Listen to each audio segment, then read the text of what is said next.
Como é que o Barsi apareceu na tua vida?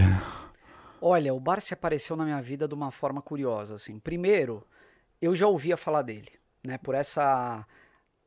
Eu frequentava esse meio da bolsa Aham, indiretamente. Então, ah, por exemplo, só para você ter uma ideia, o meu pai, às vezes, ele ia na corretora na hora do almoço e eu pegava e ia com ele. Então, ia no pregão. Eu fui no pregão de algumas vezes, viva no pregão Viva voz? Voz. Nossa, que legal. Então, assim, eu sempre convivi um pouco nesse mundo, um pouco Aham. de corretora, de bolsa e tal. E a partir de um certo momento, eu comecei a ouvir falar do Barsi. Eu falei, putz, quem é esse senhorzinho aí que tem essa filosofia interessante de investimento? Eu ouvi falar dele, mas assim, nunca dei bola, até porque você sempre ouve falar dessas figuras de mercado. São meio emblemáticas, né? São emblemáticas, mas são emblemáticas as conhecidas, né? É, Tem vários outros é, investidores gigantes é. que a gente nunca ouviu falar. Sim, É verdade. incrível. É, E quando você frequenta esse meio de corretora, frequentava, né? Hoje em é. dia não tem mais. Você via esses investidores na corretora, eles tinham uma salinha de operação. Então, é um negócio que eu falava, pô, que interessante, o cara vive disso, né? Dá pra viver, Se então. alguém vive disso, eu também posso viver Então disso. dá, exatamente. É. E aí, o tempo foi passando, e eu digo, muito tempo se passou, até que eu cheguei num momento da minha vida como investidor, eu comecei a investir aos 17 anos com uma questão familiar. Meus Uhum. avós faleceram num acidente e deixaram dois terrenos numa cidade do interior. Aí um dos terrenos o meu pai vendeu e comprou ações da Vale e deu para o meu irmão, e o outro ele fez a mesma coisa e deu para mim. Vale 5 na época, Uhum. preferencial classe A.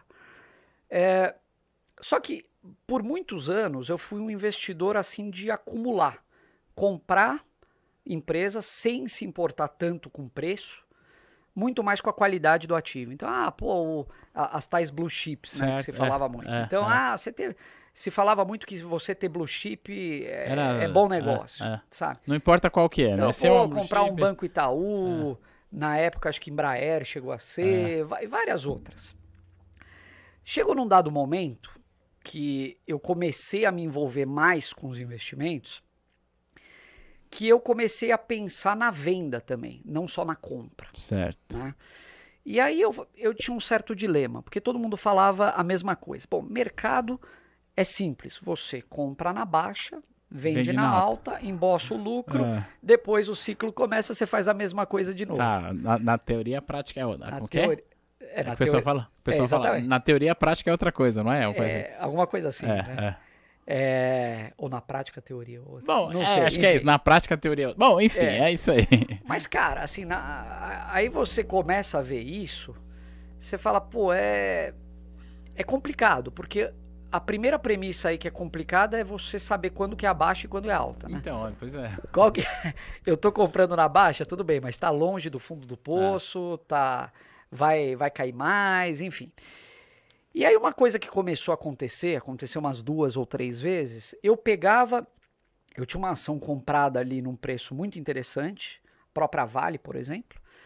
Aí ela sobe, eu vendo aquela ação, fico com o dinheiro na mão e vou alocar esse recurso em outras ações, muitas vezes piores do que a própria Vale que eu vendi. Só que eu gostava de Vale. Eu falava, pô, eu não queria ter vendido essa ação. Eu gostava de ser acionista da Vale, gosto do negócio dos caras, acho ela bem administrada, enfim. Isso aconteceu umas 2 vezes, perdi posição em empresas que eu gostava e acabei alocando em outras que eu não gostava tanto e que se provaram muitas vezes um péssimo investimento.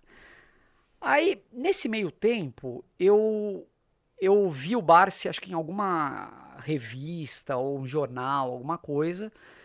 Eu falei, putz, essa é a história do dividendo, porque eu nunca tinha dado a melhor importância para o Ah. dividendo. Assim, é claro, você se importa, mas daquele é jeito. aquele negócio que pinga na conta, você fala, É. pô, que legal, É. ver um dividendo que eu não estava nem esperando e É. tal. E aí eu falei, putz, eu queria conhecer esse senhorzinho aí, porque essa é a estratégia que talvez funcione.